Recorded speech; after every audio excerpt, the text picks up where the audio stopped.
en route vers Murambia, résidence du Mwami de l'Urundi. Tout le long du chemin, de 3 en 3 mètres, les notables sont figés dans l'attente.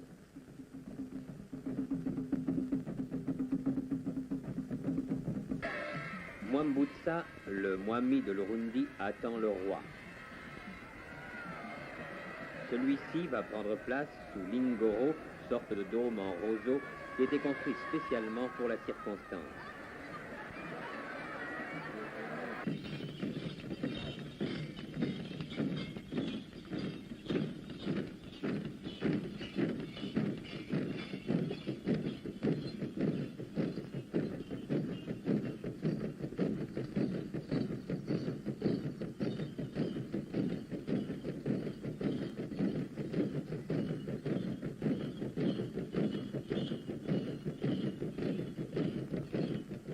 Une vache et son jeune taurillon sont offerts au roi. Cérémonie d'hommage sans pareil dans une pure tradition ancestrale et le plus grand honneur que l'on puisse faire à un visiteur de marque.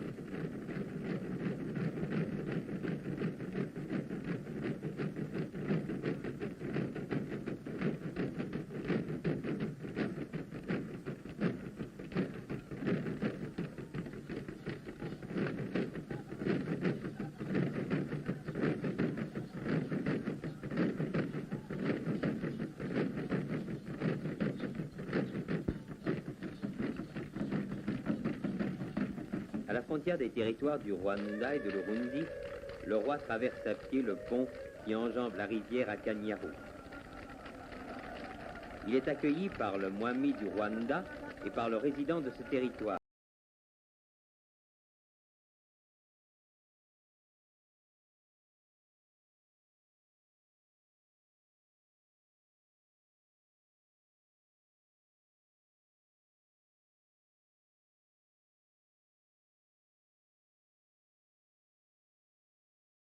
mu gutwara iki gihugu bugiye kuwutereka ku mutwe wacu turazi icyo twemeye kandi tuzogikora. Babirigi mwatureze nimudufashe mu byo duteyemwo, ntimutwibagire mu bukene bwacu, maze mudufashe twigumye duteze imbere uburundi bwacu nk'uko bibereye.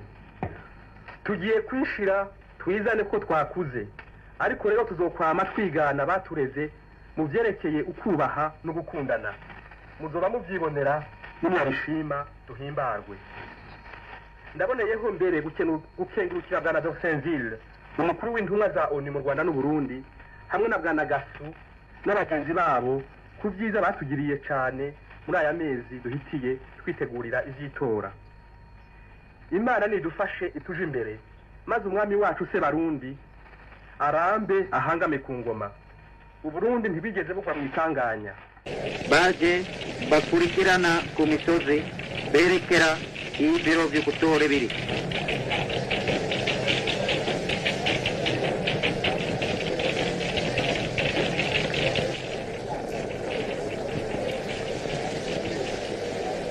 Ngabo rero bashitse mu rugo rw'itora, ubatsemo utwumba abantu batoreramo bagashobora kubona ku ibanga ryabo. Uwundi mutozi akacaza imbere y'ibiro y'itora.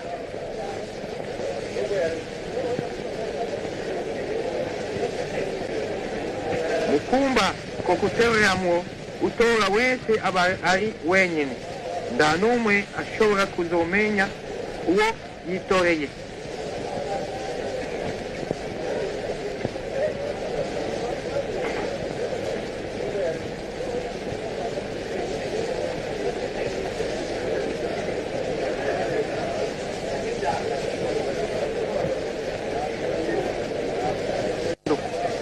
Hanyuma acha yaka umunyenama igitabo ciwe, ahejeje kumushirako ikashe yatoye, umutora achataha anezerwe ko yatoye. Utwumba two gutoreramo ni twinshi, haraho abatora bagumwamo umwanya utari muto kuko ukucagura neza kugora, kandi ku abandi bamwe batazi kwandika n'ingoga. Abatora bakurikirana umunsi wose, babaye benshi naho abasigaye bazogaruka bukeye.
Mbere mu kwezi kwa mukakaroni Uburundi hatigwa burashikirizwa intahe yabwo yuko bwikukiye koma amashiba n'ubo mu gihugu cose kuri uyu musi w'agahimbare.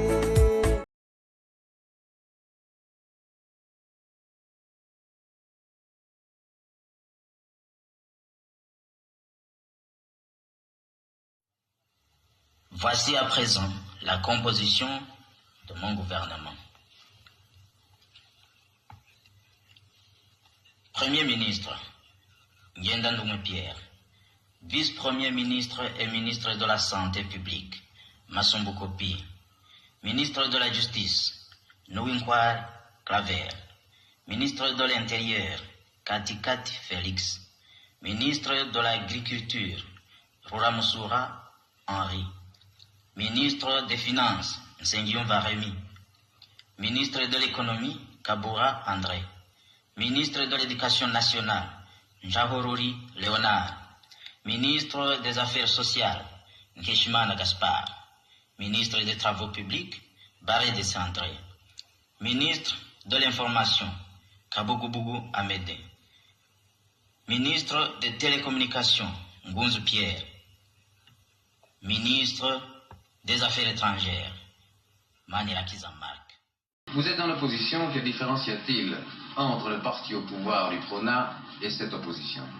L'UPRONA désirait une indépendance immédiate, alors que les partis de l'opposition, le PDC, l'UPP, le PDR, etc., désiraient une indépendance préparée, aussi rapide que possible, mais préparée. Ce qui évidemment ne se trouvait pas dans le programme, c'était la profondeur de l'idée que professait l'UPRONA, c'est-à-dire une xénophobie assez poussée. Une xénophobie qui leur faisait penser qu'en réalité l'européen n'était pas une nécessité ici, qu'on n'avait pas tellement besoin de techniciens, que eux, les gens de l'UPRONA, étaient capables d'assurer les fonctions techniques dévolues dans un pays. Et pour faire leur propagande, évidemment, comme les deux partis politiques dans leurs écrits ont toujours professé une très grande vénération vis-à-vis du Mouami, l'UPRONA évidemment employé, ce qu'il a fait d'ailleurs dans les dernières élections également, la propagande suivante que l'opposition est contre le Mouami. Mais en réalité, l'opposition n'a jamais été contre le Mouami, je le répète encore une fois. Mais l'opposition voulait simplement soustraire le Mouami de toutes les petites tractations politiques qui, en réalité, finissent malgré tout par user au prestige du Mouami et n'en faire plus qu'un simple homme, alors que normalement il doit être l'arbitre entre les divers partis politiques. Que pensez-vous de l'assassinat du leader de l'UPRONA, le prince Rwagasore? J'estime franchement c'est une faute. Ce n'est pas une erreur, c'est une faute. J'estime que ça doit être le fait certainement d'en exciter, parce que moi personnellement je n'ai jamais cru que tous les gens qui se trouvent actuellement en prison soient des assassins. Est-ce que vous craignez, vous, personnellement, d'être arrêté? Je dois vous dire que, tel que je vois les choses, la justice ne fonctionnera plus. Quand je vois des arrestations arbitraires, comme je vous en ai cité tout à l'heure, je m'attends à être arrêté du jour au lendemain.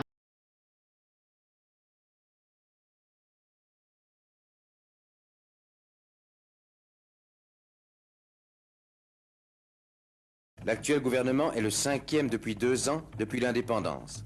Le successeur du Premier ministre assassiné s'appelle Joseph Bamina. C'est un Hutu également, ancien séminariste.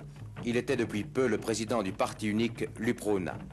M. Bamina ne se déplace qu'avec des gardes du corps. Les récents événements ont prouvé que la fonction de Premier ministre n'était pas sans danger. Nous lui avons parlé de ce danger, des Chinois et de la politique du Burundi. Bien qu'on ait vu accepter l'ambassade de Chine à Bujumbura, il est arrivé qu'à un moment donné, nous avons été obligés, pour les intérêts nationaux, encore une fois, de suspendre nos relations diplomatiques. Mais pourquoi? Ces raisons, ce sont des raisons d'ordre intérieur, pour des intérêts nationaux, n'est-ce pas? On s'est rendu compte que si on restait, n'est-ce pas, avec l'ambassade de Chine à Bujumbura, qu'il y aurait peut-être des frottements.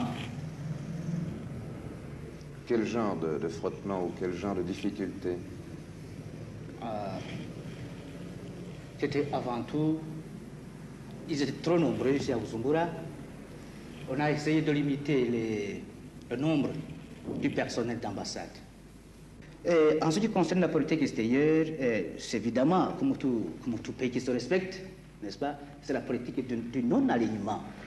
Non-alignement, n'est-ce pas?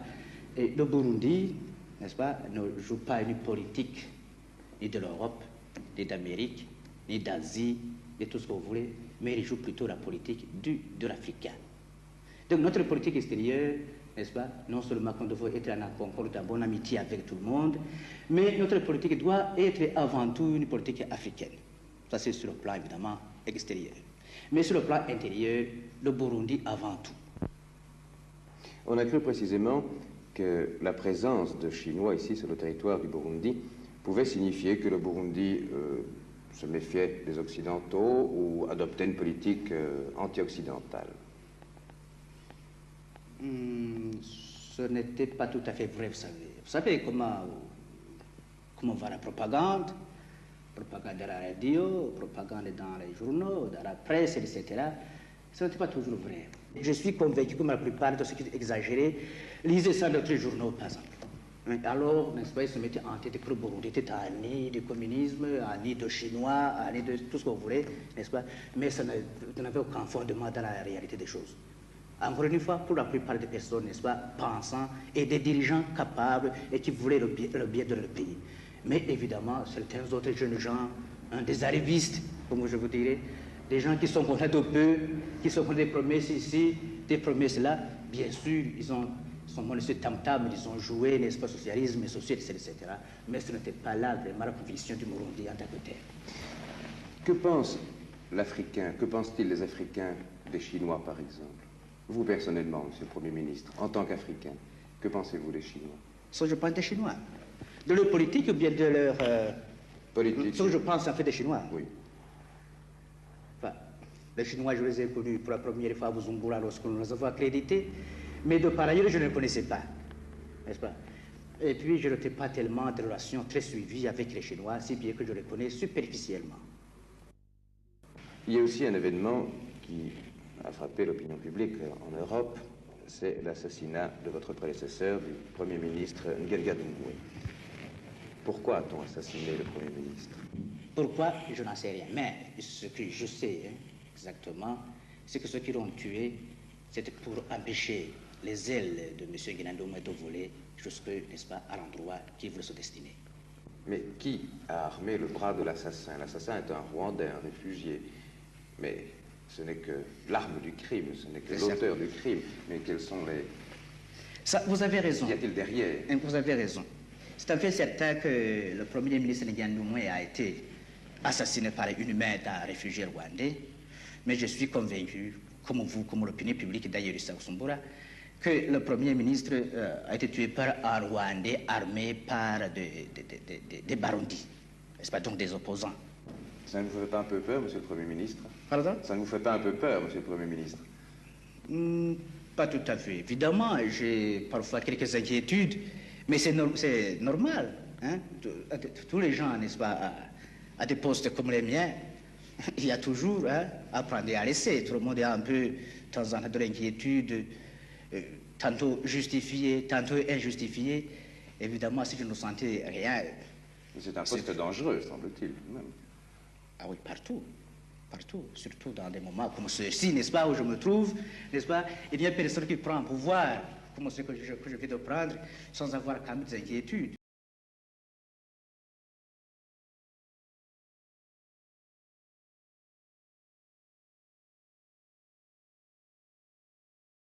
Qu'ils étaient les auteurs de plusieurs centaines de massacres d'innocents et d'incendies de maisons. Nous défions quiconque de découvrir dans leurs activités une seule forme d'activité syndicale, comme par exemple les revendications de hausse de salaire, la lutte pour les libertés syndicales ou la politique de plein emploi. En tout cas, les massacres de Muramvya ne nous ont laissé aucun doute, ni sur la culpabilité des meneurs, ni sur les motifs qui les inspiraient. Aucun n'a été inquiété, je le répète, et ne le sera pour ces activités syndicales. Quant à la violation de la Déclaration universelle des droits de l'homme et aux conventions de Genève, je crois que le Burundi a respecté ses engagements, puisque les droits des prévenus ont été respectés, leur défense, la satisfaction de leur dernière volonté. En effet, celui qui a voulu voir, par exemple, un prêtre a pu le faire. Le jugement est devenu définitif, il devait être exécuté. Je ne serai pas complet si je n'examine pas le problème Hutu-Tutsi. On a souvent parlé de l'exploitation des Bahutu par les Batutsi. Qu'en est-il exactement? Il est exact de dire qu'il existe deux principales ethnies, les Bahutu et les Batutsi. Mais ces deux races se sont approchées par des liens matrimoniaux. J'en prendrai pour preuve les conjoints des personnes qui ont été exécutées ou qui sont encore en prison et qui sont des Hutus. La veuve de Paul Milekano, c'est une Tutsi. Il était premier vice-président de l'Assemblée nationale. Cette série d'exécutions n'a provoqué aucun trouble, aucun désordre dans la capitale. La ville est calme et l'aérodrome rouvert au trafic. Ce matin, Jean-Pierre Roux a interviewé le capitaine Michombero, secrétaire d'État à la Défense nationale. Ils ont fait ensemble un tour d'horizon de la situation. Monsieur le secrétaire d'État, le Conseil de guerre a siégé hier toute la journée et il a pris un certain nombre de décisions qui ont été officiellement annoncées ce matin à la radiodiffusion. Pouvez-vous nous dire, en précisant les décisions qui ont été prises, s'il s'agit d'exécution capitale de militaires seulement ou de gendarmes et de militaires?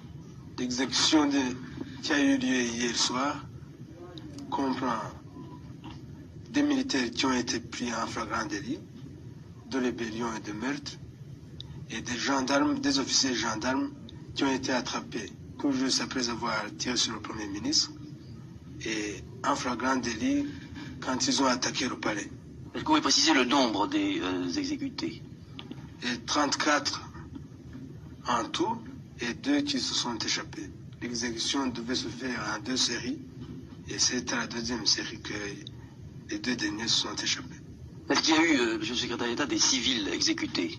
Jusqu'ici, nous n'avons jamais pris un seul civil qui soit en flagrant délit de meurtre. Et c'est le parquet qui s'en charge.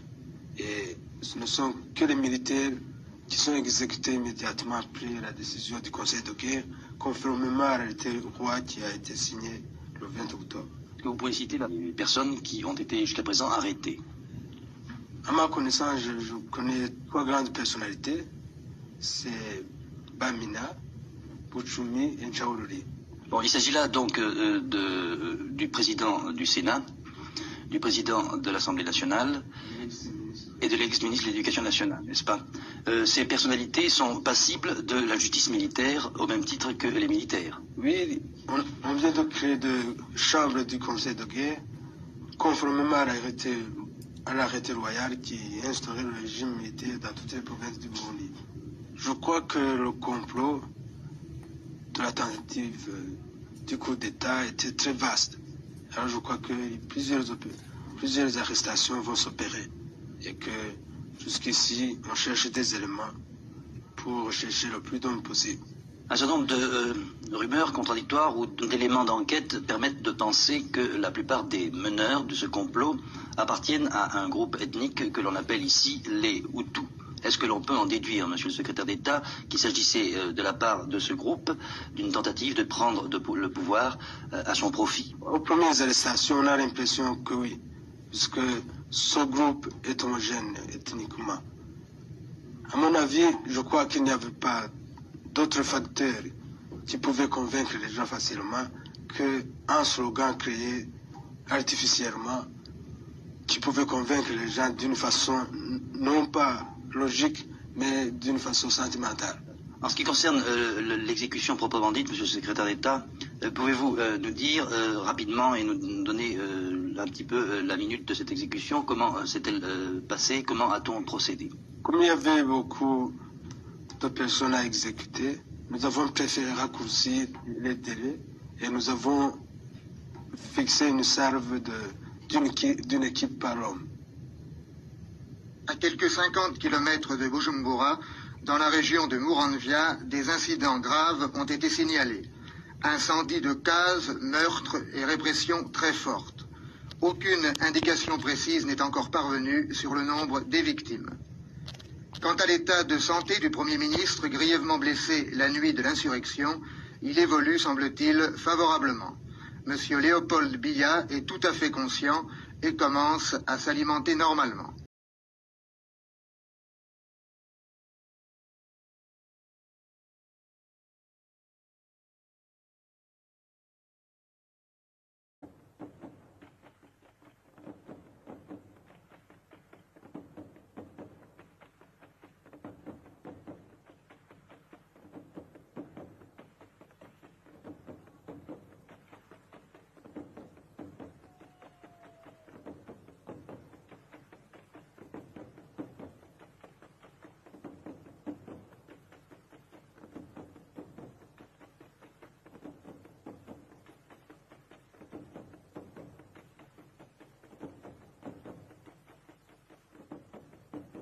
Notre volonté de coopération avec tous les États, sans considération de régimes politiques ou sociaux, connaîtra de l'intensification.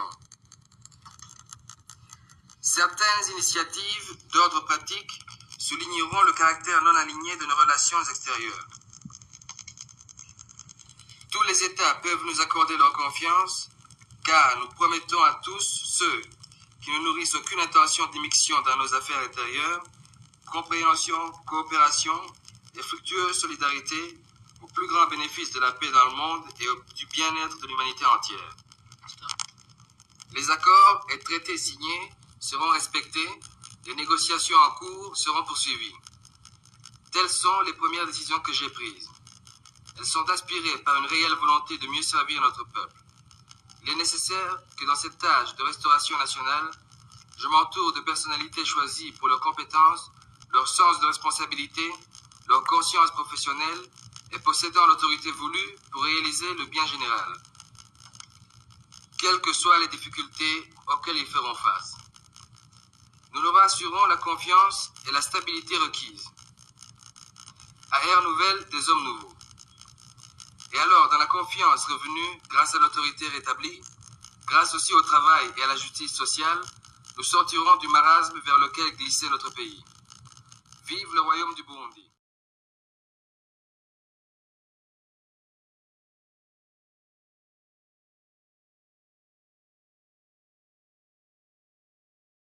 comme la majorité, je crois, des leaders politiques de votre pays que j'ai pu voir, vous êtes jeune. Est-ce que je peux vous demander votre âge, Monsieur le Président? Je vais bientôt avoir 28 ans. J'ai achevé mes humanités à l'école royale des cadets de Bruxelles. Alors j'ai pu faire l'école militaire à partir de fin 60 jusqu'à mi-62. Donc, Monsieur le Président, vous dites que vous avez suivi en Belgique une formation militaire. Maintenant, vous assumez la charge majeure politique. Est-ce que je peux vous demander pourquoi vous êtes passé du domaine militaire au domaine de l'État, que vous êtes devenu chef d'État? Mais monsieur, c'est une longue histoire. À l'aéroport de Bujumbura, le ministre des Affaires étrangères du Burundi accueille ses invités d'honneur. La délégation congolaise est conduite par le ministre de la Justice, Nsinga, tandis que le Congo-Brazza sera représenté par son premier ministre, Numazalai, aux fêtes commémoratives de la proclamation de la République du Burundi.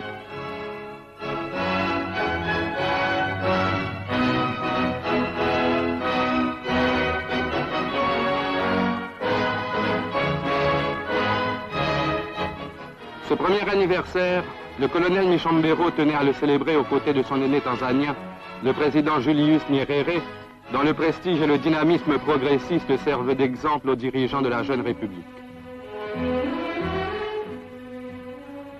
Quant au colonel Michambero, les séquelles du grave accident de la circulation dont il fut victime, voici quelques mois, ne l'ont pas empêché de se rendre à la place de la Révolution, où, entouré de ses hôtes d'honneur, dont le secrétaire général de l'OUA, M. Diallo Telli, il devait dresser un bilan positif de cette première année du nouveau régime.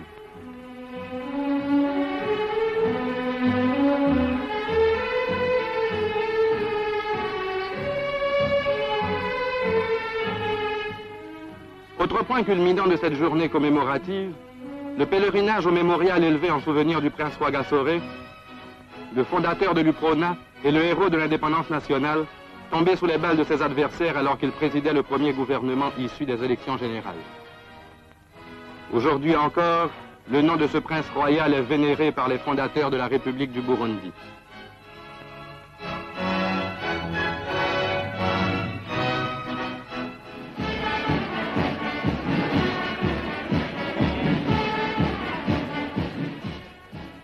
La ferveur populaire, la parade de l'armée et les défilés des jeunesses révolutionnaires ont confirmé le colonel Michambero dans la foi.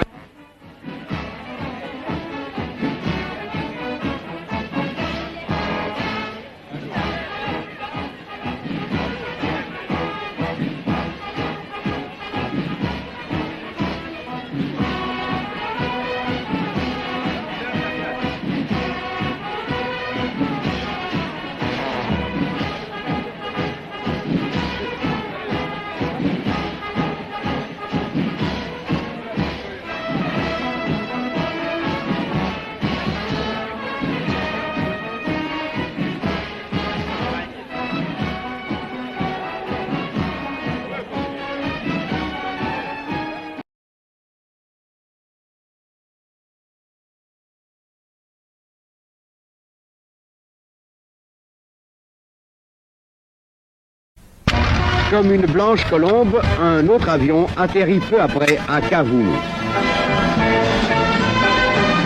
Il amenait le président Micombero du Burundi. Et c'était aussi des plus significatifs après le récent sommet de Gisenyi. Mobutu et Micombero sur le même podium.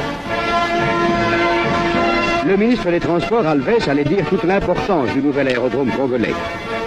Le président Mobutu a décidé qu'il portera le nom de Micombero. Noël se passerait à Bukavu pour les présidents Mobutu et Micombero. Monseigneur Moulindwa les reçut au parvis de la cathédrale. Comme dans toute la chrétienté, ce fut la cérémonie de l'amour et de la paix. Le rappel de cette lumineuse nuit de l'enfant Dieu, venu pour éclairer les nations, refouler les ténèbres des haines et des guerres.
En actualité nationale la plus brûlante encore, le président de la République et secrétaire général du parti UPRONA, le colonel Michel Michombero, a accordé vendredi après-midi une interview aux journalistes de la presse internationale et nationale relative aux tristes événements qui ont endeuillé notre chère patrie au début du mois de mai.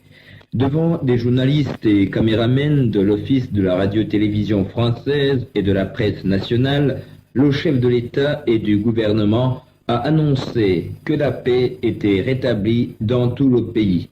Écoutez plutôt l'interview que le colonel Michel Michombero a accordée à notre confrère de l'ORTF, Jean Loudominieux.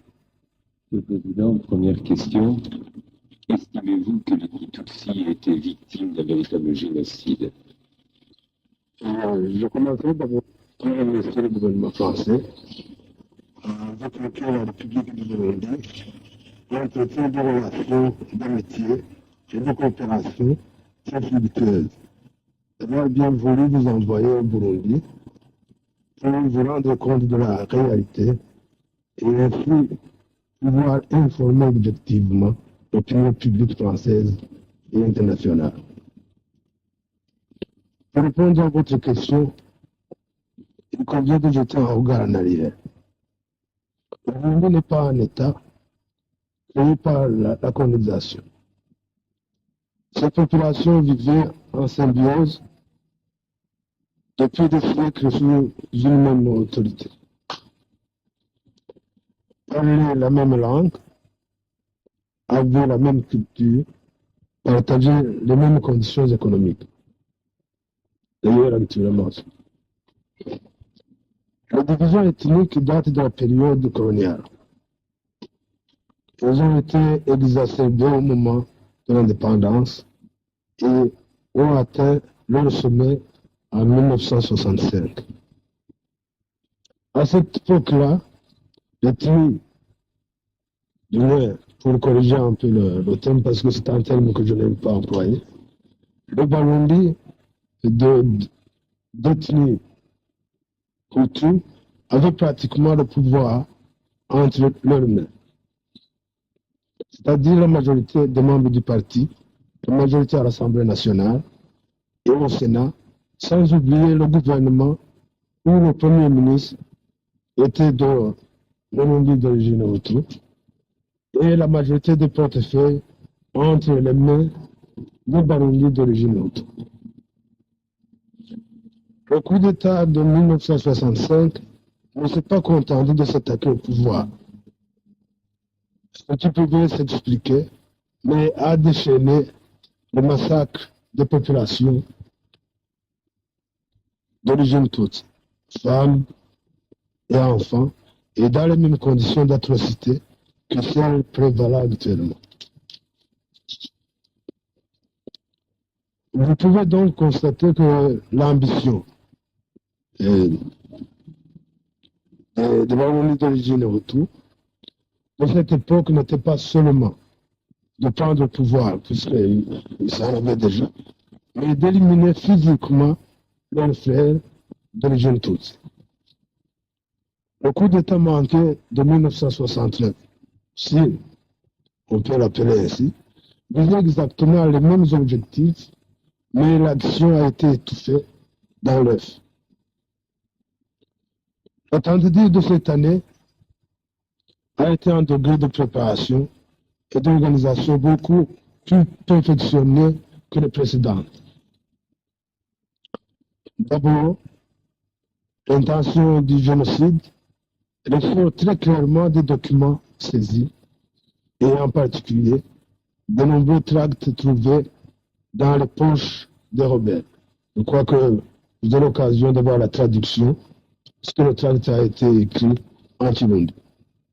Cette intention s'est bien matérialisée par les faits, par les atrocités commises dans les régions sinistrées. Mutilation, crucifixion, empalement, non pas seulement des hommes adultes et des femmes, mais aussi des enfants. Par ailleurs, le nombre de victimes de Barundi d'origine Tutsi s'élève à plus de 50 000. Chiffre connu d'après les équipes de volontaires chargées d'inhumer les morts. On voit clairement donc que sans l'intervention de discrimination de l'ethnie, aussi auraient été consommés plus les morts des Burundis d'origine, aussi qui ne voulaient pas marcher avec. Selon vous, Monsieur le Président, quelle a été l'origine, quels ont été les moyens et quel était le but de l'attaque lancée le 29 avril? Les organes de la presse ont déjà répondu très largement à votre deuxième question, dans la mise au point qu'ils ont distribuée à la presse. Et d'ailleurs, dans la réponse que j'ai donnée à la première question, il y a une partie de réponse qui peut répondre, qui peut satisfaire à votre deuxième question. En bref, je peux vous dire que les assaillants se sont entraînés en dehors de notre territoire. Ils étaient environ 25 000, dont plusieurs minoristes. D'ailleurs, cela s'explique très aisément parce que toute la population a été surprise.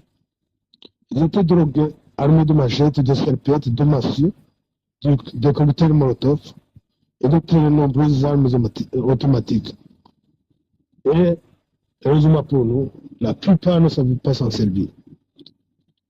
Quant au but qu'ils poursuivaient, ils l'ont clairement expliqué eux-mêmes dans les tracts dont je viens de vous parler, et j'ai suffisamment répondu dans la première question. Selon vous, Monsieur le Président, jusqu'où allaient les complicités des assaillants au sein de la population? Avez-vous une idée de leur nombre? Et quels moyens avez-vous dû mettre en œuvre pour reprendre la situation en main? Les complicités étaient nombreuses, mais il est bon de constater qu'une grande partie très importante est restée attachée à la cause nationale, donc à l'unité. C'est ainsi que les groupes d'autodéfense civile étaient composés dans certaines régions, en majorité de Barundi d'origine Hutu, qui repoussaient les assaillants aux côtés de leurs frères Tutsi.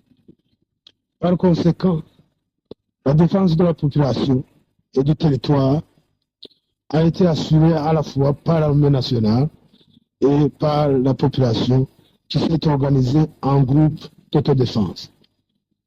On vous a, au cours de la reprise en main, Monsieur le Président, accusé d'avoir cautionné un génocide. Est-ce une attaque à laquelle il est possible de répondre? Mais d'abord, malgré que je ne sois pas français, je ne suis pas d'accord avec la définition qu'on donne au génocide.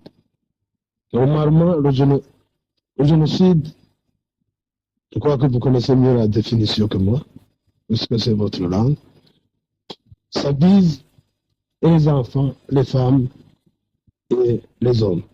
Donc, tout le monde. Et je peux vous assurer, et je crois que vous l'avez constaté, et vous l'avez entendu, il n'y a que les coupables qui sont poursuivis pour avoir organisé justement le véritable génocide.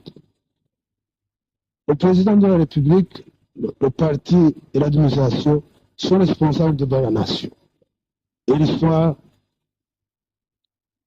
de l'intégrité territoriale du Burundi et de l'unité de ses habitants. En présence d'une agression extérieure, mettant en danger non seulement le pouvoir, mais encore visant à exterminer une partie de la population, les pouvoirs publics avaient non seulement le droit, mais le devoir de repousser l'attaque et de châtier les coupables. Faut-il affirmer que la responsabilité est individuelle et non collective?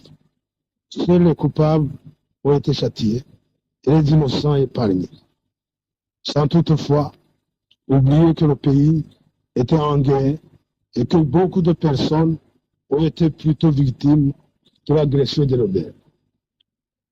D'autre part, nul mieux que le président de la République, responsable du destin national, n'a plus conscience que la force d'un pays les idées dans sa population.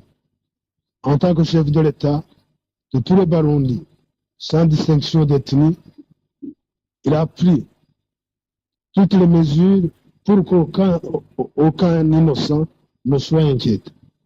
Ainsi, beaucoup de malfaiteurs qui ont voulu profiter de la situation pour se livrer au pillage ou procéder à des règlements de compte ont été aussi sévèrement châtiés.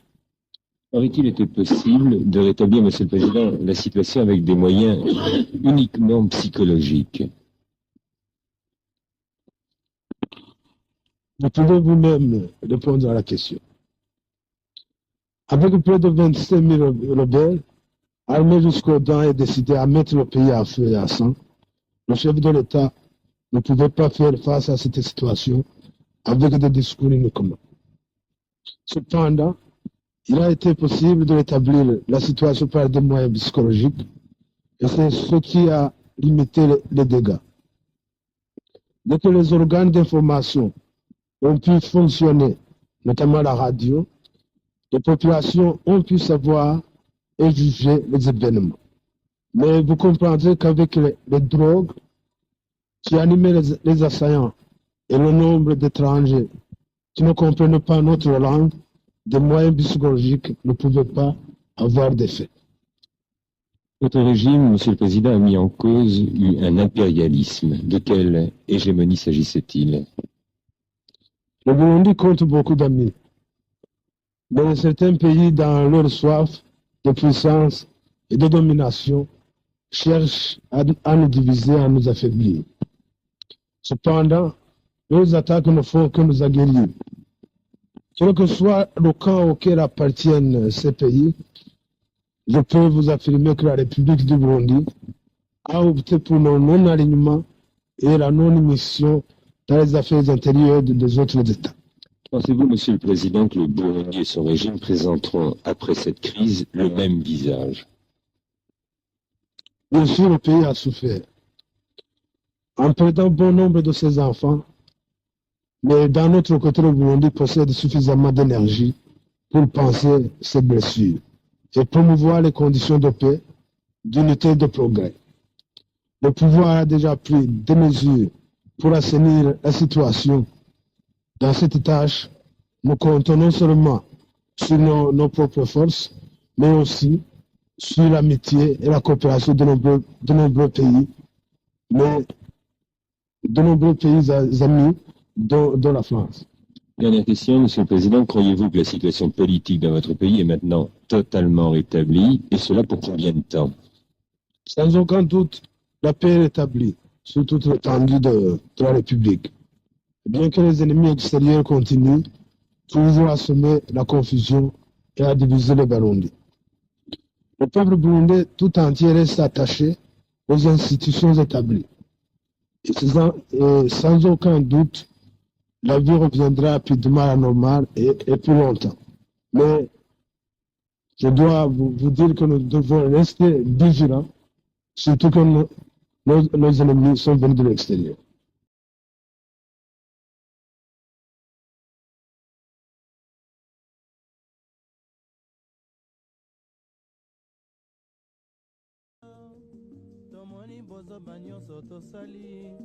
Oya kobongisa Kongo avenir ebongi tosala moto nyonso ata mwana Kongo ya mosolo mpembe ya nzoku Kongo ya bwanya nkasa ya mbila Kongo ya makasi moto ya nkoi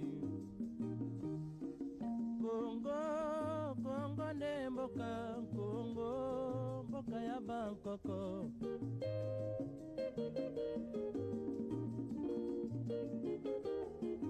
Kongo bokomona pamba lobi bokolula yango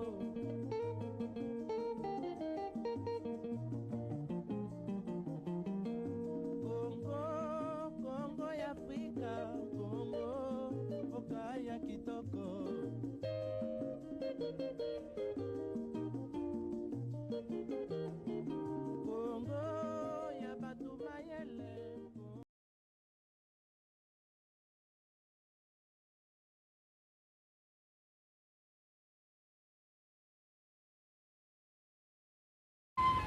il est très difficile d'agir pour le moment sur la campagne.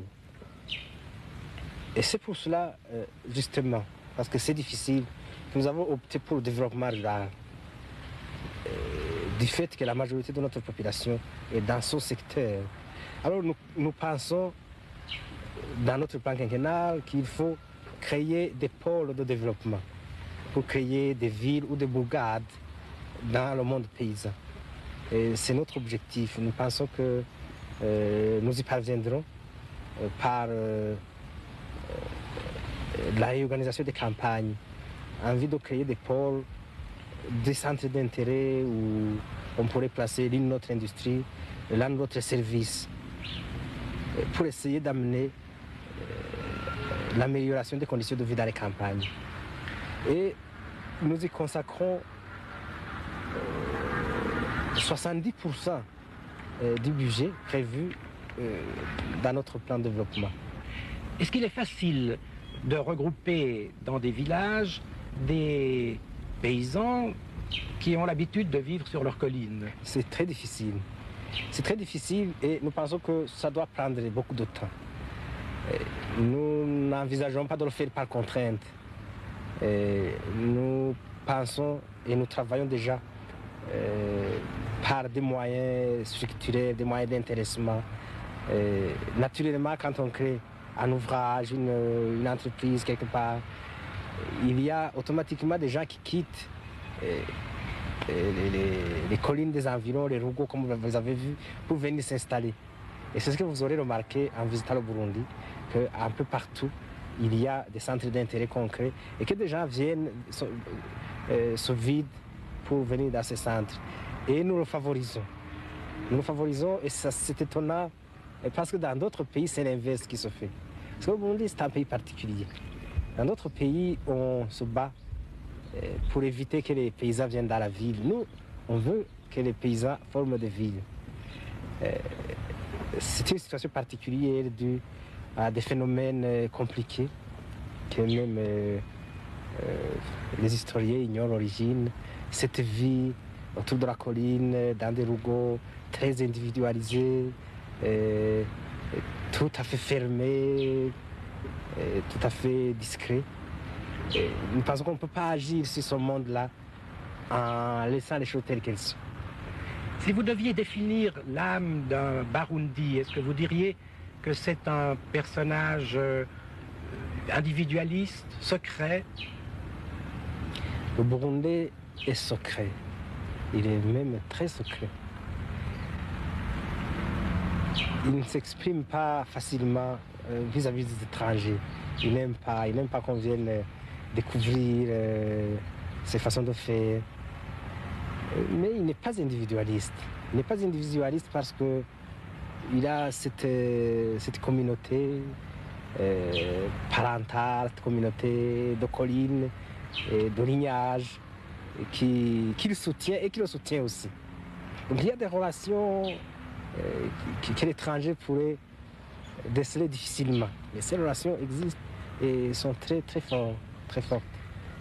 Vous nous avez défini, Monsieur le Président, vos principaux objectifs. Quelles sont les difficultés que vous rencontrez pour les atteindre, ces objectifs? Les difficultés sont de deux ordres. Il y a bien entendu les moyens matériels, il y a les finances qui manquent, les finances manquent partout. Mais ce qui est encore plus difficile sont les cadres. On trace un programme, mais il y manque des gens pour le réaliser. Et nous n'avons pas de cadres formés dans le sens moderne du terme, dans le sens technologique, en organisation moderne, en chef d'entreprise, en gestionnaire compétent. Il nous manque de ces cadres-là et c'est cela la difficulté majeure. Sinon, quand on finance, on peut les chercher là où ils sont, demander de l'aide, demander des financements internationaux, faire de l'épargne. Mais ce qui nous manque le plus sont des cadres. Alors, qu'est-ce que vous attendez le plus de la part des pays qui peuvent coopérer avec vous? De la part des pays qui acceptent de coopérer avec nous, nous attendons à ce qu'ils interviennent dans ce secteur. le secteur de l'éducation, de la formation des cadres sera à 2 niveaux, et qu'on puisse nous aider dans la formation des cadres au Burundi même. Et je pense, puisque je parle aux Suisses, et que la Suisse a un secteur privilégié chez nous. Vous entretenez une faculté à l'université du Burundi, une faculté d'économie et d'administration, et c'est très heureux. Alors nous attendons ce genre d'aide, la formation des cadres, parce que pour nous c'est un préalable, et ensuite l'octroi des financements dans des conditions de coopération, dans des conditions d'aide, et finalement aussi l'acceptation de nos cadres dans des instituts de formation, dans les universités, les stages, dans les entreprises et autres instituts des pays développés.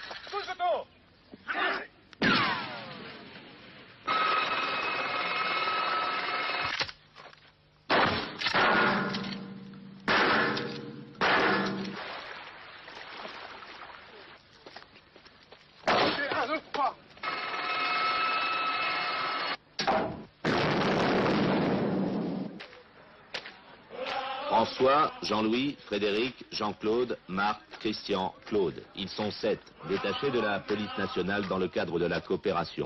Pour la plupart, anciens de la brigade anti-gang. Objectif, former une brigade anti-commando et une brigade de protection, une centaine d'hommes au total, qui devront se familiariser à toutes les techniques modernes d'intervention. À l'appui de cette formation, du matériel français, ici, l'hélicoptère Gazelle de l'aérospatiale, pour un exercice de pénétration dans un hôtel après une prise d'otage.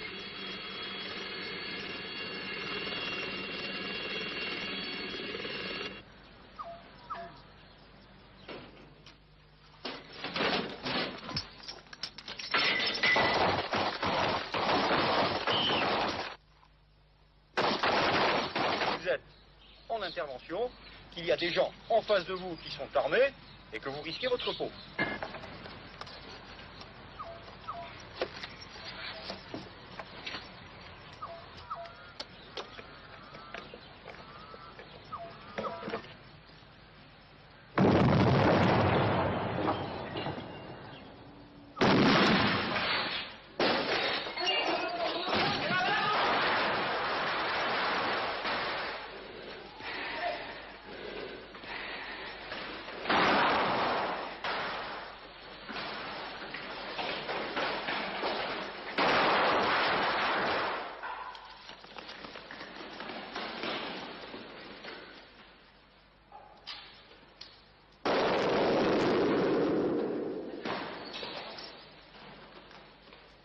Échauffement des épaules, des bras. Gauche-droite sur partenaire. La garde bien haute. Point gauche devant. Point droit qui protège le menton et le foie. Ok? En déplacement, pas statique. Là. 1, 2. Allonge ta gauche comme vous, mauvais. 2. 3.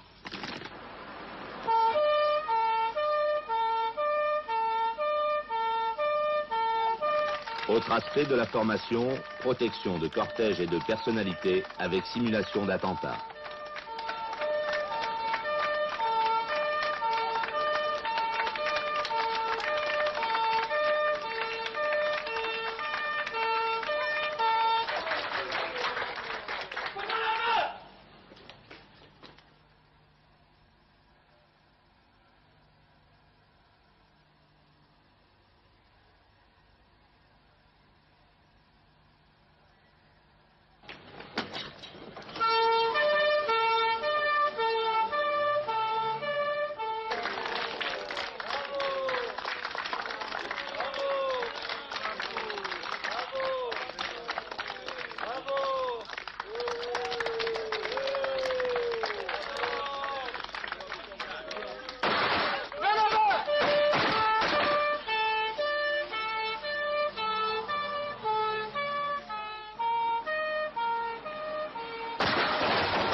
effectuer un tir de salve sur un véhicule. Dans ce véhicule, il y a 3 otages et 3 preneurs d'otages, 3 terroristes. Le tir de salve va avoir pour but d'abattre en même temps les 3 terroristes, pour qu'il n'y ait aucune possibilité de réaction de la part de l'un d'entre eux. Tireur, identifie l'objectif.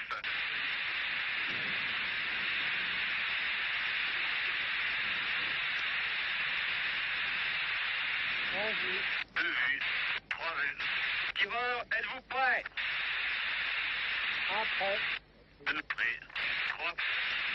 1, 2, 4.